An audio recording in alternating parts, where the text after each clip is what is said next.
Assalamualaikum warahmatullahi taala wabarakatuh. Apa khabar semua? Setelah betapa hampir 10 hari kita tidak live lama juga. Hari ini hari pertama saya buat live setelah mendengar sekurang-kurangnya kerisauan rakyat, kesusahan rakyat, rintihan rakyat sepanjang tempoh PKP ataupun perintah kawalan pergerakan dilaksanakan. Alhamdulillah hari ini telah terjawab segala pandangan-pandangan yang telah diutarakan oleh rakyat, dan hari ini rakyat telah mendapat satu berita baik apabila Yang Amat Berhormat Perdana Menteri mengumumkan pakej rangsangan ekonomi. Dan hari ini juga ramai yang menelefon saya yang bertanyakan kepada saya, mampukah kerajaan ini menunaikan ataupun melaksanakan. Sebab ramai yang kata tidak masuk akal, ramai yang kata tak masuk akal boleh belanja sampai 250 bilion ringgit hanya untuk plan pakej rangsangan ekonomi untuk COVID-19 saja, 250 bilion ringgit, hampir sama dengan pendapatan kita untuk setahun. Jadi ramai yang bertanya, adakah kita mampu untuk melaksanakannya? Hari ini saya nak menjawab dia. Hari ini saya nak menjawab. Dan ada juga yang mengatakan, kenapa Tun Dr. Mahathir hanya mampu memberikan 20 bilion ringgit, tetapi Kerajaan Perikatan Nasional berjaya memberikan lebih kurang 250 bilion untuk menangani kegawatan ekonomi, terutamanya akibat daripada kesan COVID ni. Okey, pertama saya nak beritahu apa yang diumumkan oleh Yang Amat Berhormat Perdana Menteri tadi. Saya yakin itu setelah beliau mengadakan perundingan, dan ianya bukan hanya buah fikiran beliau sendiri, telah mengambil kira pandangan banyak pihak, mengambil kira pandangan Datuk Seri Najib, mengambil kira pandangan Tengku Razali Hamzah, mengambil kira pandangan rakyat di peringkat akar umbi, mengambil kira pandangan daripada mereka-mereka yang berada di Kementerian Keuangan sendiri, sebab nak melaksanakan, nak membelanjakan satu pakej rangsangan ekonomi ataupun stimulus package ini, sudah pastilah yang paling penting sekali kita nak pastikan bahawa kita ada tak duit untuk melaksanakan pakej rangsangan ekonomi ataupun stimulus package ini. Jadi saya nak beritahu dengan saudara, apabila Yang Amat Berhormat Perdana Menteri mengeluarkan kenyataan, membacakan pakej rangsangan ekonomi ini, sudah pastilah ianya berdasarkan kemampuan apa yang boleh dibuat oleh kerajaan. Dia tak boleh simply, tuan-tuan. Ini bukan zaman Lim Guan Eng lagi, boleh main tipu angka dan sebagainya. Jadi bila beliau mengambil keputusan untuk menyatakan ataupun menzahirkan plan ekonomi yang plan pakej rangsangan ekonomi yang mengambil kira perbelanjaan yang cukup besar ini, sudah pasti kita berkemampuan untuk melaksanakannya. Cuma ramai tanya, macam mana sebelum ni? Macam mana sebelum ni Tun Dr. Mahathir hanya bagi 20 bilion? Macam mana sebelum ni mereka mengatakan bahawa Malaysia tak ada duit? Mereka mengatakan bahawa kita ni mewarisi daripada Kerajaan Barisan Nasional dalam keadaan negara sudah hampir bankrupt, dalam keadaan negara mempunyai hutang. Hutang pun dia tipu. Angka hutang 686.6 bilion, 686.8 bilion, 686.8 bilion. Dia kata kita punya hutang hampir mencecah 1.2 trilion. Sebenarnya saudara, yang sebenarnya yang banyak buat hutang ialah Kerajaan Pakatan Harapan. Tetapi saudara, ramai orang pelik. macam mana kerajaan yang baru je dapat kuasa ni tiba-tiba boleh membelanjakan 250 bilion. Sebenarnya tuan-tuan, sebenarnya ianya kerana di bawah pemerintahan Datuk Seri Najib, saudara, ketika kita menyerahkan pada 9 hari bulan Mei tahun 2018, kita menyerahkan sebuah kerajaan yang dituduh difitnah, tetapi sebenarnya kita serahkan kerajaan yang sangat baik. Kenapa saya kata kerajaan yang sangat baik? Dari segi Reserve Bank negara ketika itu lebih kurang 438 bilion, tuan-tuan. Paling tinggi dalam sejarah. Yang keduanya, saudara, kalau kita lihat dari segi aset negara, aset negara ni, ramai orang bertanya dengan saya pasal aset negara ni. Aset negara ketika Datuk Seri Najib ambil alih, aset negara lebih kurang 800 bilion sahaja. Tetapi 9 tahun beliau menjadi Perdana Menteri, beliau telah mengandakan aset negara ni, saudara, kepada 2 trilion. 2 trilion. Maknanya zaman pemerintahan Datuk Seri Najib, beliau telah berjaya menambah aset negara daripada hanya 800 bilion kepada 2 trilion. Maknanya dia tambah 1.2 trilion. Macam mana datangnya? Saya ambil contoh. Kalau kita lihat, kita tengok khazanah umpamanya. Khazanah punya aset lebih kurang dalam 30 lebih bilion saja. 32-36 bilion ketika Datuk Seri Najib ambil alih 2009. Tetapi 9 tahun aset khazanah ketika kita serahkan kepada kerajaan Pakatan Nasional, Pakatan Harapan, ketika itu aset khazanah sudah menjadi 116 bilion. 116 bilion. Itu baru khazanah. Begitu juga dengan Petronas, meningkat dia punya aset, begitu juga dengan saudara macam-macam aset lain. Jadi jumlah aset negara yang berjaya ditingkatkan, tuan-tuan, yang berjaya ditingkatkan oleh Datuk Seri Najib ialah sebanyak 1.2 trilion. Tapi apa yang berlaku? Bila nak menjadi pemerintah, Pakatan Harapan terpaksa memfitnah Datuk Seri Najib. Pertama fitnahnya, saudara, dia mengatakan kita meninggalkan beban hutang yang tinggi. Pada hakikat dia, kalau kita lihat, tahun 2015 hutang kita lebih kurang dalam 54% lebih berbanding dengan GDP kita. Kemudian 2016 kita berjaya turunkan kepada 52%. 2017 kita turunkan lagi kepada 50.8%. 2018 bila kita kalah, sebenarnya pada ketika itu pada suku pertama, saudara, kita punya hutang pun sudah jauh lebih rendah.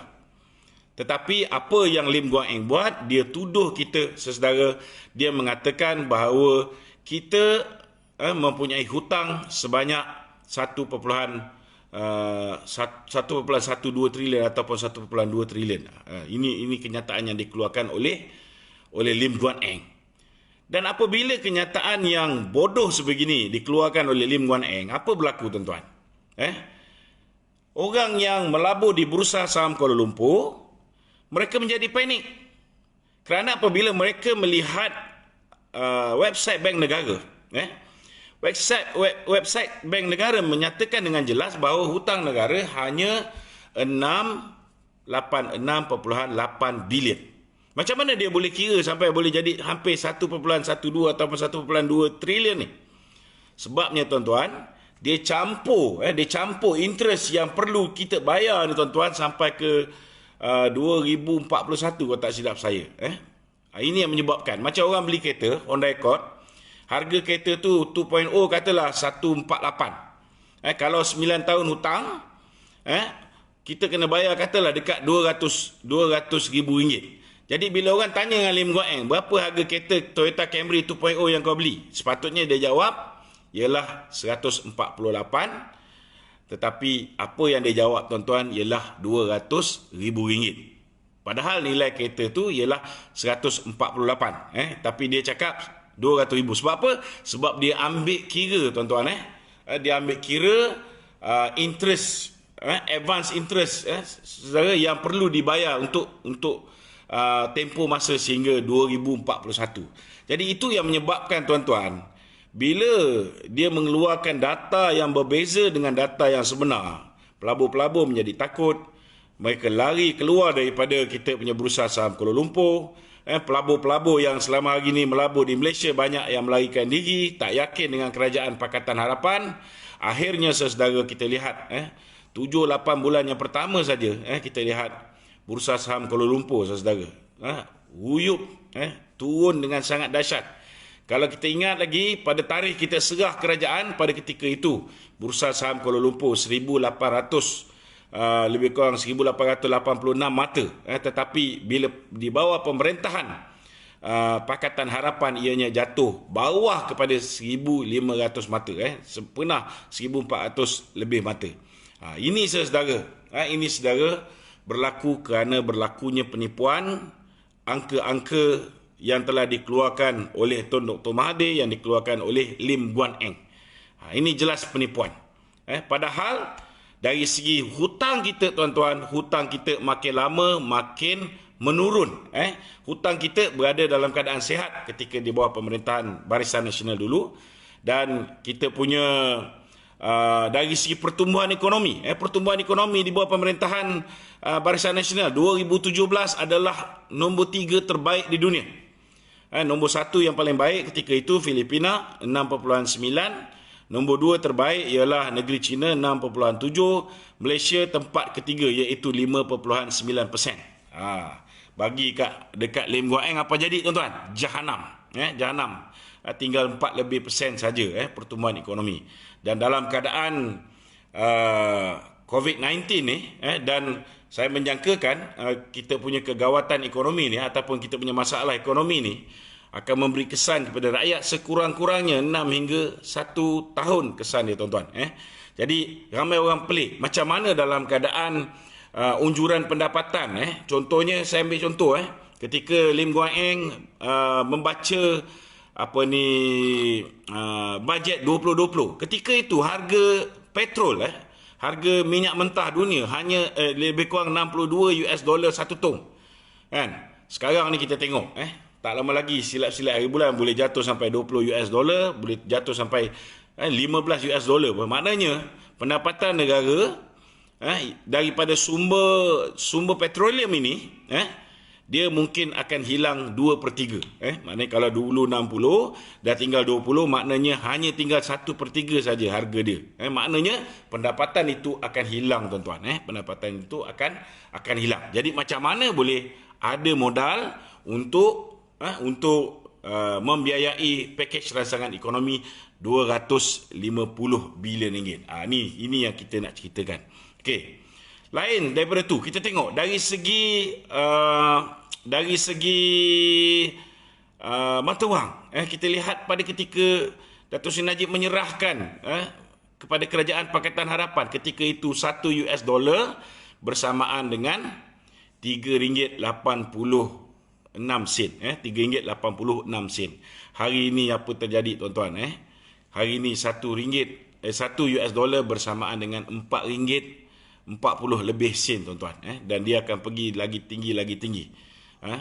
Saya untung sikit lah tuan-tuan. Ada sedikit buat kerja yang berkaitan dengan Bitcoin. Jadi kita punya pendapatan menggunakan US dollar. Memang ada sedikit kelebihan. Bila mana US dollar menjadi lebih mahal, memanglah ada kelebihan. Ada kelebihan kerana bila ditukar dengan ringgit Malaysia, ini akan menjadi lebih tinggi. Siapa yang banyak ekspor barang keluar negara, time ni lah mereka betul-betul akan buat duit. Bukan semua orang akan bermasalah. Bergantung juga pada barang yang dia supply. Yang mana yang sekarang ni kilang terpaksa tutup, memang akan sengsara tuan-tuan. Terutamanya kawan-kawan kita yang terlibat dalam agensi pelancongan contohnya. Betul kerajaan menyediakan pakej rancangan ekonomi yang sangat baik. Setiap majikan akan dapat subsidi lagi. Mereka diberikan subsidi. Setiap kaki tangan dapat subsidi RM300. Tapi kalau ada satu travel agent, contohnya ada 10 orang. 10 orang. Kalau gaji setiap seorang ada contohnya 2,500 lah. Satu pekerja. Kali dengan 10 orang dah 25,000 sebulan. 25,000 sebulan, katalah benda ni, kegawatan ni, saya rasa akan memberi kesan kepada industri pelancongan ni sangat teruk, tuan-tuan. Bukan bila selesai je COVID orang terus akan datang. Kena ingat tu. Betul, dia orang dapat 200, dia dapat RM300 subsidi untuk setiap pekerja. Tetapi kena ingat juga, dia kena tambah lagi 2,200 setiap pekerja. Dalam keadaan hari ini, dalam keadaan tak boleh keluar kerja, tak boleh bawa masuk pelancong dan sebagainya, sudah pasti jam. Dan selepas tempoh PKP ni pun belum tentu kita akan dapat kemasukan daripada luar negara. Sudah pasti ada grace period sebelum kerajaan membenarkan rakyat daripada negara lain. Takkan kita nak benarkan orang Itali masuk sini, orang daripada Spain masuk sini, orang Amerika masuk sini.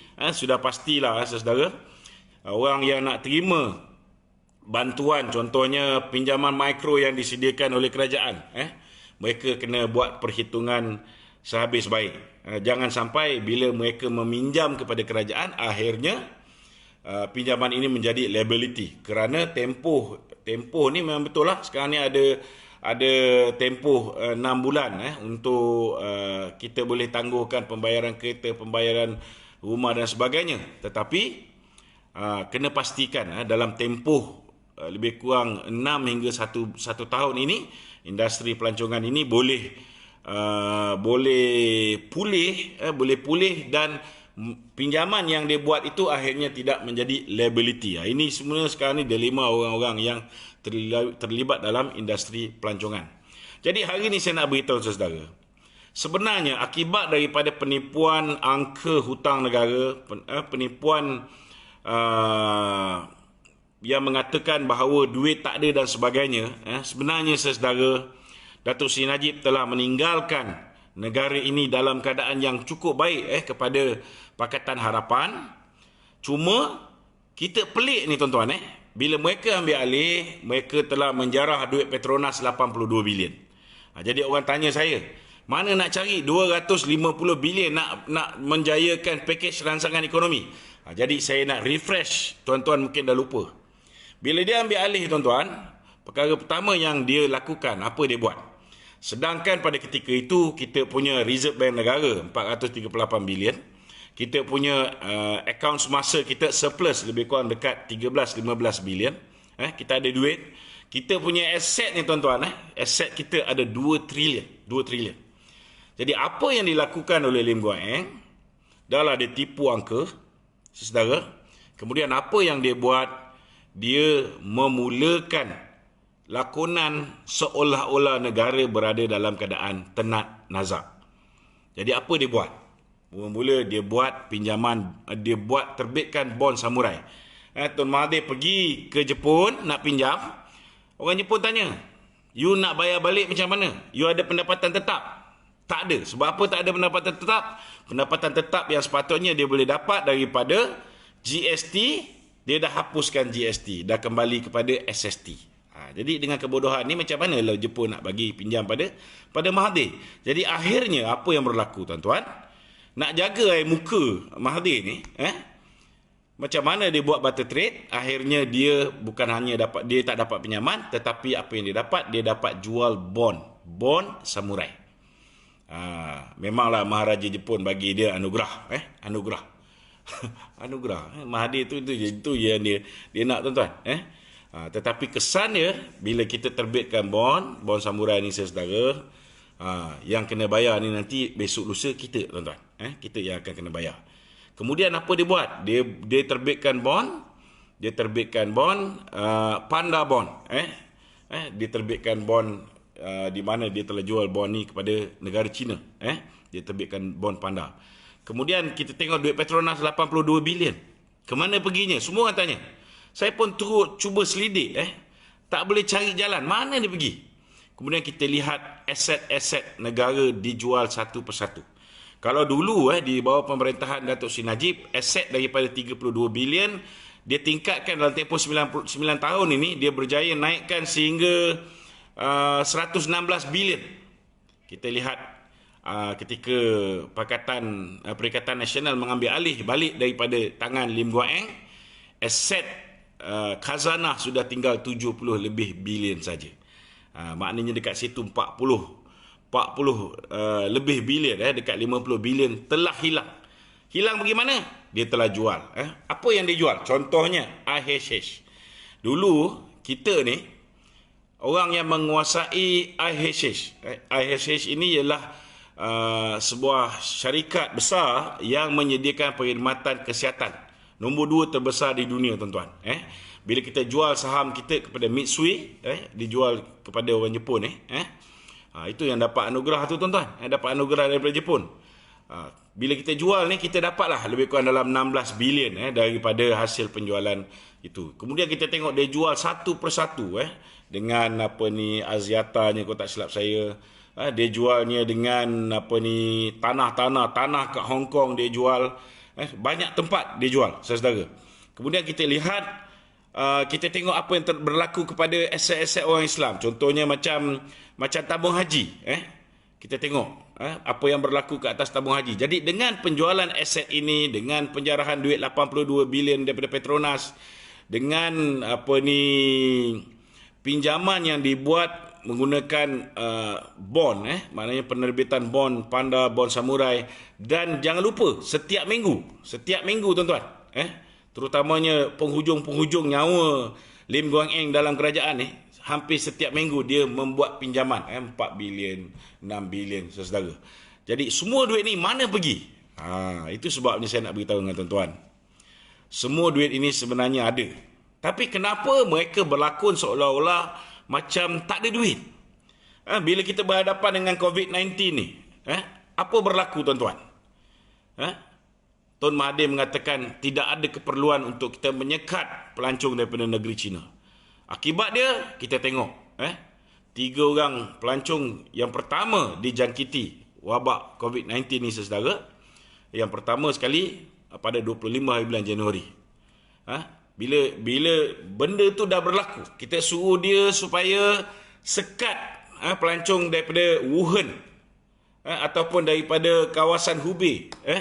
Kalau tak nak sekat seluruh negeri China pun, sekat dia di kawasan yang mempunyai wabak ni, ada masalah ni, dia tak nak buat.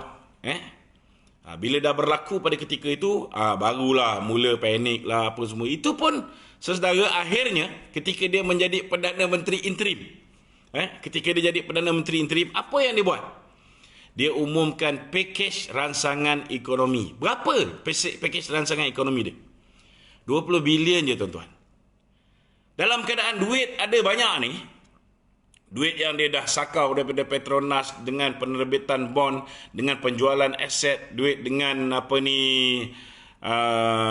pinjaman daripada luar negara, semua sekali aset-aset yang ditinggalkan oleh Datuk Seri Najib dan sebagainya.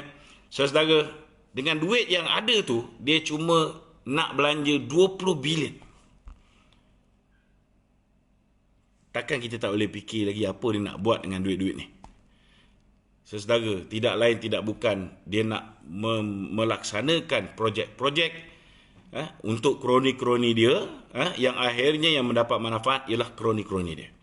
Sebahagian dia akan simpan. Apa sebab dia nak simpan, tuan-tuan? Sebabnya, saudara, bila dia nak ambil alih, dia tuduh Datuk Seri Najib merompak duit YMDB. Dia tuduh Datuk Seri Najib, sampai sekarang malam ni pun Datuk Seri Anwar masih kata lagi yang orang-orang UMNO ni perompak. Dia suruh pastikan bahawa duit 1,600 dan sebagainya jangan diagihkan oleh perompak. Alamak, aneh. Cuba tengoklah, kita dah lama dah kita masuk sistem guna bank in. Semua sekali bank in dalam akaun. Mana ada macam dulu, mula-mula dulu memang betul ada wakil rakyat yang mengedarkan duit ni RM500. Itu tahun 2012. Ini tahun 2020, 8 tahun dah berlalu, kita dah kemas kini, dah dipanggil permudahkan. Semua dah masuk bank in dalam akaun. Dah tak ada lagi lah. Kalau ada pun mungkin tempat-tempat terceruk macam kat Perlis. Mungkin ada lagi yang Datuk Seri Syahida Kasim bagi by hand. Itu pun backfire. Akhirnya kita buat keputusan semua kena bank in supaya memudahkan rakyat. Jadi jangan bimbanglah Yang patut dia risau ni, dia sendiri tahu. Yang patut dia risau ialah bapa perompak bernama Mahathir Mohamad. Yang itu yang dia patut risau. Hari ni nasib baiklah Tun Mahathir ni telah meletak jawatan. Dia pecat diri dia sendiri dia jadi Perdana Menteri. Kalau tidak, korang yang hari ni dah masuk 10-11 hari tak boleh keluar rumah ni, korang dapat 20 bilion je. 20 bilion ni tuan-tuan celah gigi je tuan-tuan. Celah gigi. Kita tengok pakej rancangan ekonomi Amerika. Mula-mula dia belanjakan 50 bilion. Yang kedua, kita tengok Trump mengumumkan 850 bilion. 850 bilion US dollar. Dia negara besar.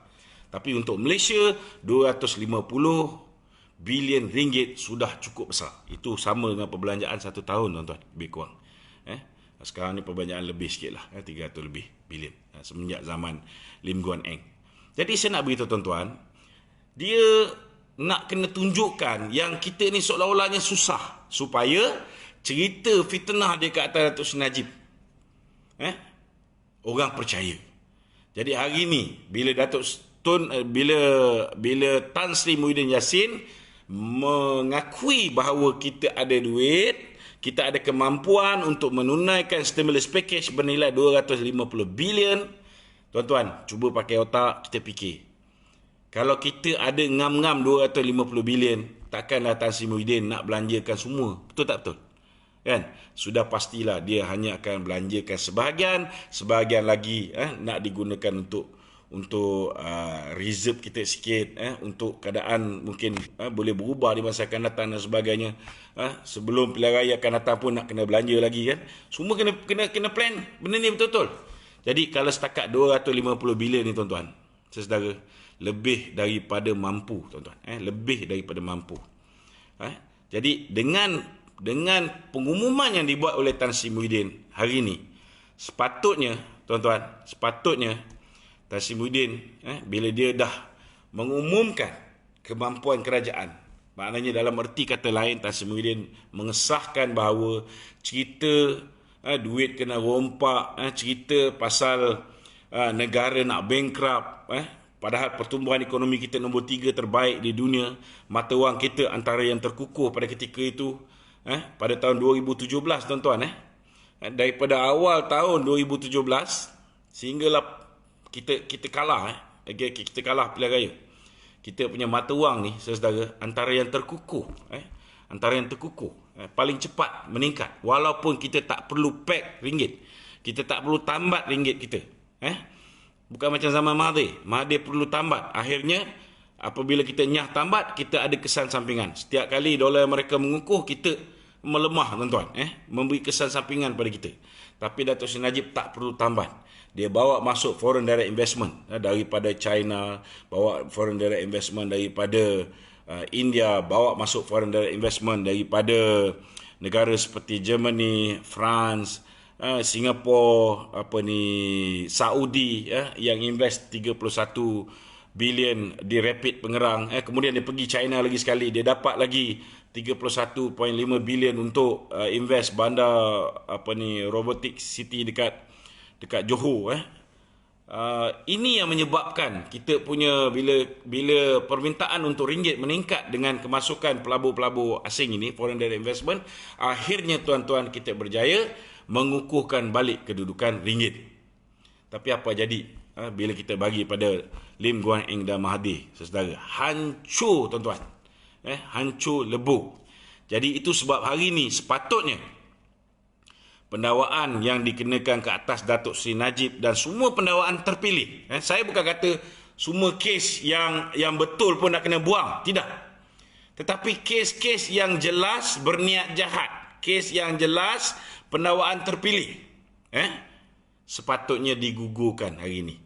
Sepatutnya digugurkan kerana ianya jelas merupakan fitnah ke atas Datuk Seri Najib, ada fitnah ke atas Datuk Zahid, ada fitnah ke atas Tengku Nan, ada fitnah dekat macam-macam jenis manusia. Sepatutnya pendakwaan zaman Tommy Thomas ini semuanya digugurkan. Ini saya nak beritahu. Kerana hari ini terbukti bahawa sebenarnya penipuan yang dilakukan oleh Mahathir, oleh Lim Guan Eng yang mengatakan kita tak ada duit, kita nak bankrupt, kita punya hutang 1.12 trilion, yang mengatakan kita ni banyak masalah dan sebagainya kerana peninggalan kerajaan lama. Hari ini rakyat dah tahu bahawa sebenarnya kerajaan kita ada duit. Itu baru belanja 250 bilion. Dan saya nak beritahu tuan-tuan, sebenarnya mereka boleh juga belanja duit banyak ni. Tetapi kenapa Dr. Mahathir hanya mengumumkan pakej rancangan ekonomi 20 bilion? Sebab ni saudara, sebab dalam jiwa dia tuan-tuan, dia tak pernah fikir pasal kesusahan rakyat biasa. Saya ucap terima kasih kepada Tan Sri Muhyiddin kerana sekurang-kurangnya dia mendengar denyut nadi rakyat di bawah. Dia mendengar pandangan daripada Datuk Seri Najib, dia mendengar pandangan daripada Tengku Razali, dan akhirnya dia telah mengumumkan pakej rancangan ekonomi untuk menangani kegawatan ekonomi dan juga kesan daripada COVID-19 ni dengan sangat baik. Dan saya yakin ramai yang berpuas hati. Saya tak fikirlah ada yang lebih baik yang mampu kita buat dalam keadaan sekarang. Tuan-tuan, apa yang diumumkan oleh Tan Sri Muhyiddin ni 12,5 kali ganda lebih banyak nilai dia berbanding dengan apa yang berani dibelanjakan oleh Tun Dr. Mahathir. Ketika Tun Dr. Mahathir amat memerlukan sokongan untuk dia kekal menjadi Perdana Menteri. Ketika dia jadi interim Prime Minister, dia hanya berani mengambil risiko tuan-tuan untuk mengumumkan pakej rancangan ekonomi 20 bilion saja. Tapi Tan Sri Muhyiddin boleh belanjakan 12.5 kali ganda tuan-tuan. 250 bilion ringgit. Saya nak beritahu tuan-tuan, sebenarnya mereka memang ada duit.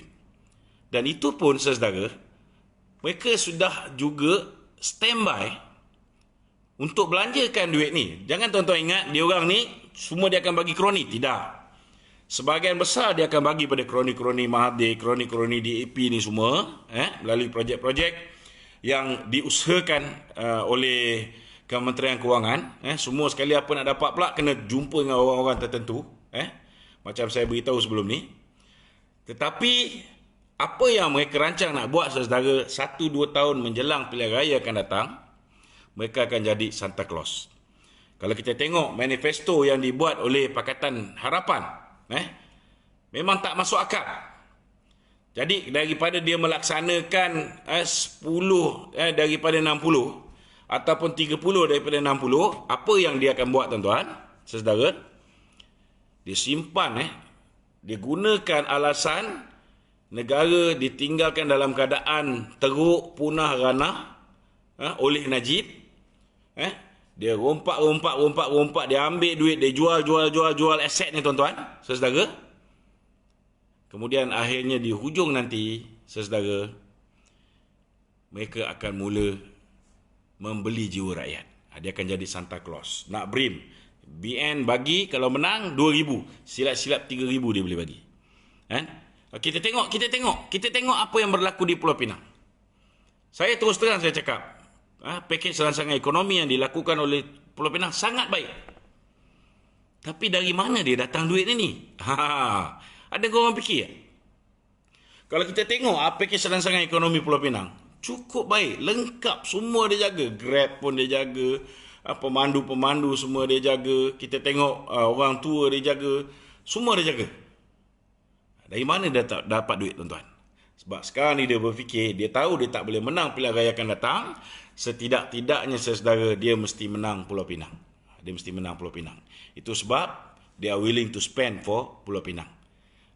Tapi ketika ada kuasa, kenapa tak spend untuk rakyat Malaysia supaya engkau boleh bertahan? Ini bodohnya dia orang ni tuan-tuan.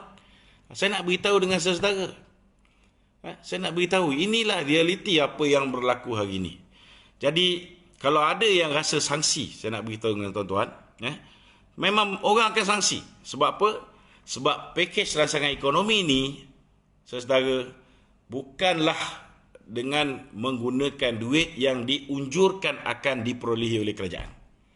Sebab dari segi ekonominya, saudara, selepas ini pertumbuhan ekonomi akan merosot. Bila pertumbuhan ekonomi merosot, ekspor kita merosot, saudara, kita punya income daripada cukai pendapatan akan turun dengan dahsyatnya. terutamanya ketika tuan-tuan tidak boleh keluar rumah ni. Bila tuan-tuan tidak ada pendapatan, negara tidak ada pendapatan. Dan jangan lupa, bila pengumuman yang dibuat oleh Kementerian Wilayah, pengumuman yang dibuat oleh Tan Sri Muhyiddin sendiri yang melibatkan semua PBT dan sebagainya, di mana rumah-rumah untuk rakyat tidak perlu bayar selama tempoh 6 bulan, kedai-kedai yang disewakan oleh DBKL tak perlu bayar. Saudara, ini semua menyebabkan pendapatan negara, saudara, pendapatan negara akan berkurangan. Maknanya bila Tan Sri Muhyiddin mengumumkan pakej rancangan ekonomi ni, dia tidak bersandarkan kepada duit yang bakal diterima. Sudah pastilah ianya sebahagian besar, mungkin ada sebahagiannya daripada duit yang bakal diterima, tapi kena ingat, contohnya yang banyak duit yang kita terima daripada sumber yang macam sekarang, kita tengok Genting tutup, sumber judi tutup, sumber 4 nombor ekor tutup, semua sekali ni tutup ni, semua tutup, kan? Ini semua cash money every day, tuan-tuan. Setiap hari duit daripada Genting ni akan diterima oleh Kementerian Kewangan. Maknanya bila tidak ada pendapatan daripada semua-semua ni, ini bermakna, tuan-tuan, dalam keadaan kita sangat-sangat kritikal, pendapatan negara tidak menambah seperti mana yang kita rancang dalam Belanjawan 2020, tetapi Tan Sri Muhyiddin boleh umumkan pakej rancangan ekonomi sebanyak 250 bilion. Dari mana hasilnya? Sudah pastilah daripada apa yang telah ditinggalkan di zaman pemerintahan Datuk Seri Najib. Cuma bezanya, ketika Datuk Seri Najib, tuan-tuan kena faham, jadi ramai orang akan tanya juga, kenapa zaman Datuk Seri Najib, okey, dia boleh bagi macam-macam jugalah kita bagi. Tetapi kenapa ketika contohnya berhadapan dengan kegawatan ekonomi 2008, stimulus package kita 60 bilion saja.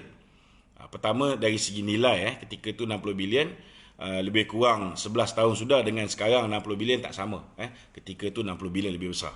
Okey. Keduanya, saudara, kena faham juga, Datuk Seri Najib tambahkan aset, kita tengok aset negara daripada 800 bilion menjadi 2 trilion. Ini dalam bentuk aset.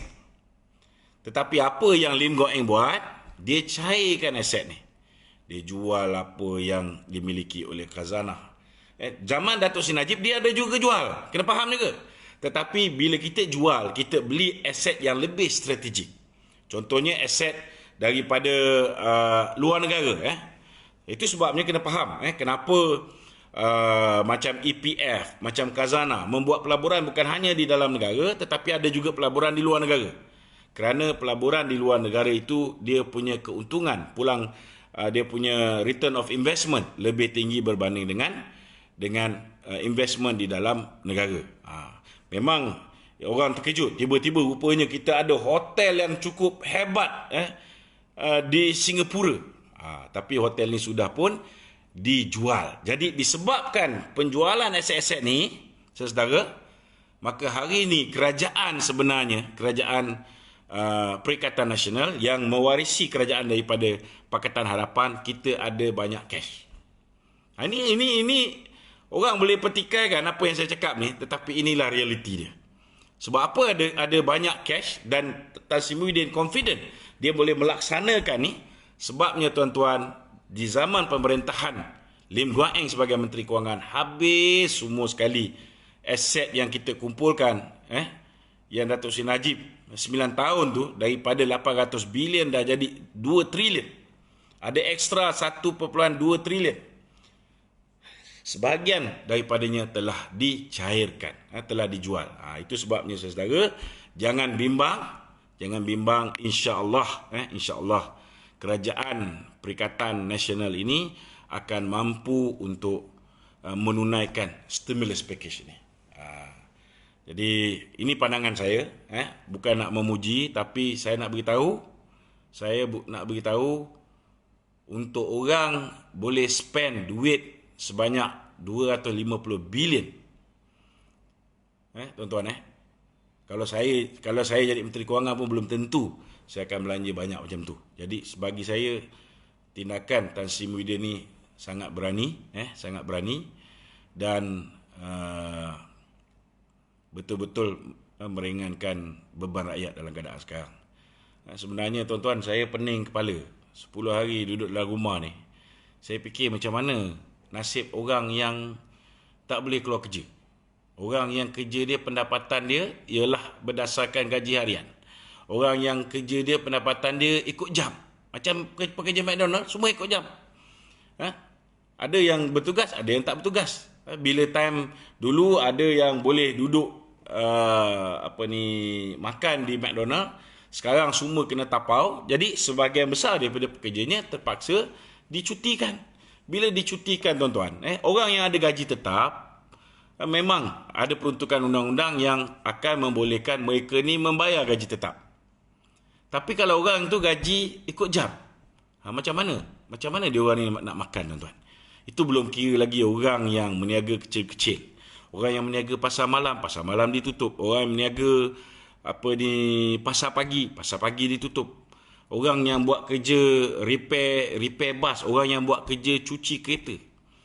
Kawan saya dia punya bas rosak, lepas tu dia pergi hantar spare part tu nak pergi tukar, tiba-tiba diarahkan tutup kedai. Sekarang ni nak repair bas boleh, tapi spare part asal dia tu orang yang kedai repair ni dah ambil, tak boleh dapat balik. Begitu juga orang yang Grab. Betul lah sekarang ni dibenarkan untuk bawa Grab, tapi customer tak ada. Macam mana dia orang nak hidup kan? Saya bila tengok Pulau Pinang boleh bagi RM300 untuk Grab, saya risau takut kerajaan pusat tak boleh bagi banyak tu.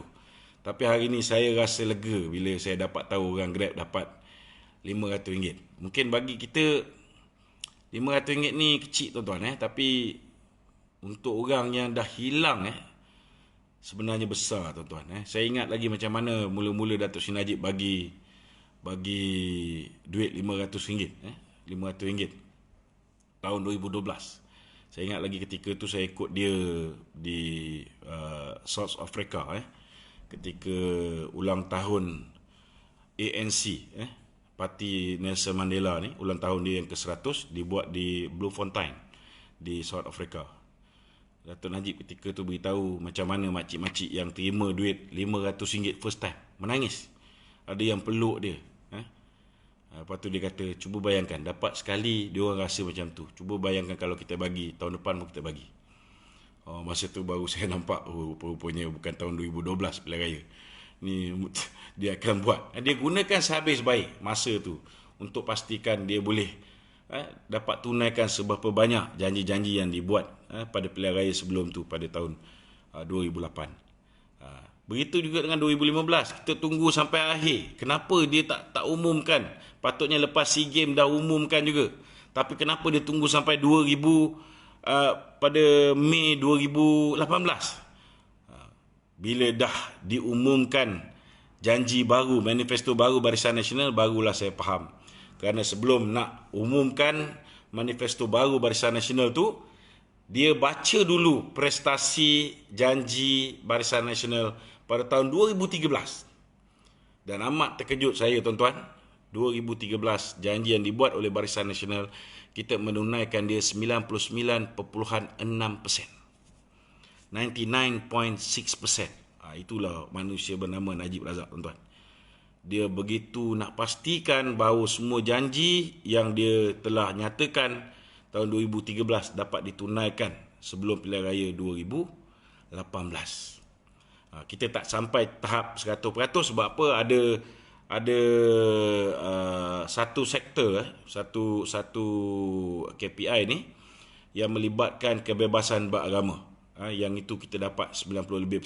Itu yang menyebabkan tak sampai 100%, tapi 99.6%. Parti mana dalam dunia ni tuan-tuan boleh tunaikan janji 99.6% daripada pilihan raya, manifesto pilihan raya dia yang lepas? Jarang tuan-tuan. Tapi nak buat macam mana? Dia dah tunaikan 99.6% pun engkau orang percaya kat Mahathir, engkau orang percaya dekat Lim Guat Eng, engkau orang percaya dekat Rafizi Ramli, engkau orang percaya dekat Tony Puak. Akhirnya apa jadi? Semua orang menderita 22 bulan. Saudara, kalau itu hari tak ada usaha daripada geng Azmin, geng apa ni, geng pintu belakang lah, senang cerita kan. Tak kira lah orang nak kata apa. Saya tetap tidak bersetuju. Tetapi, yalah, kita terimalah hakikat. Akhirnya hari ini ada juga manfaat. Itu sebab saya kata, it's never too late to do something right. Walaupun cara mereka mengambil alih kerajaan tu, mereka dipilih atas tiket Pakatan Harapan, tiba-tiba mereka tukar, mereka tak boleh tahan. Ini punca DAP. Sebab terlalu resis, terlalu memijak Islam, terlalu memijak orang Melayu. Akhirnya, geng dia sendiri, daripada bersatu, saudara, lebih kurang 8 orang ahli parlimen bersatu, campur dengan ahli parlimen UMNO, 13 orang yang dah lompat ke bersatu, campur dengan 11 orang tolak dengan Barubian, okey, tinggal 10 pula tu daripada PKR, maka akhirnya mereka menubuhkan kerajaan. Cara tak betul. Saya tetap dengan pendirian saya, cara tu tak betul, tapi rupanya ada hikmah. Kalau hari ini kita masih lagi pegang dengan Pakatan Nasional, Pakatan Harapan, apa jadi hari ini tuan-tuan? Pakej rancangan ekonomi kita di bawah mamak tua bernama Mahathir Mohamad ni tuan-tuan, hanya 20 bilion. Nasib baiklah tukar kerajaan. Tak kira lah pintu belakang ke apa, kan? Tetapi hari ini yang paling penting dalam keadaan rakyat tengah sengsara ni saudara, ialah kita pastikan tuan-tuan, rakyat perlu didahulukan. Inilah apa yang selama hari ini diutamakan oleh Barisan Nasional. Mungkinlah hari ini Tan Sri Muhyiddin, darah Barisan Nasional dia tu dah kembali kepada diri dia. Saya nasihatkan dia, tinggalkanlah PPBM tu. Tinggalkanlah PPBM tu, masuklah UMNO balik. Nak buat apa dia nak jadi presiden kepada PPBM? Sedangkan jawatan yang paling tinggi di dalam PPBM ialah pengurusi bersatu.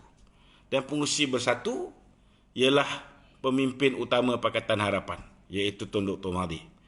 Jadi kita tengoklah, dia dah bagi muka kat Tun Dr. Mahathir, dia tak lawan pun. Dia dah Perdana Menteri, sepatutnya dia jadi pengurusi PPBM. Dia dah bagi muka kat Perdana Menteri, dekat Mahathir untuk jadi pengurusi PPBM.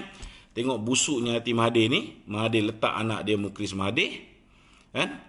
Pergi lawan dia sebagai presiden PPBM. Jadi saya haraplah Tan Sri Muhyiddin ni, kan? Saya tengok jiwa BN dia pun masih ada, kan? Kembalilah ke dalam UMNO. Kembalilah ke dalam UMNO. Kita perkukuhkan UMNO dengan PAS ni. Itu lebih baik. Kalau ada MP-MP nak ikut, marilah sama sekali. Tinggalkanlah Hatuk tu. Biarlah dia berkawan dengan Ibrahim, dengan Lim Kit Siang, dengan Mat Sabu. Semua biarkan dia. Masuk ke sini. Macam mana dia nak jadi? Kalaupun Mukhlis kalah, saya yakin dia boleh menang lawan dengan Mukhlis. Tapi macam mana dia Perdana Menteri, tapi bos parti dia pemimpin Pakatan Harapan? Cuba bayangkan, tak ke pening kepala dia nanti, kan? Pening. Jadi lebih baiklah mandangkan dia pun ada jiwa BN tu, jiwa rakyat didahulukan tu ada. Marilah balik masuk ke dalam UMNO. Itu je saya nak sampaikan. Sekian, Assalamualaikum warahmatullahi wabarakatuh.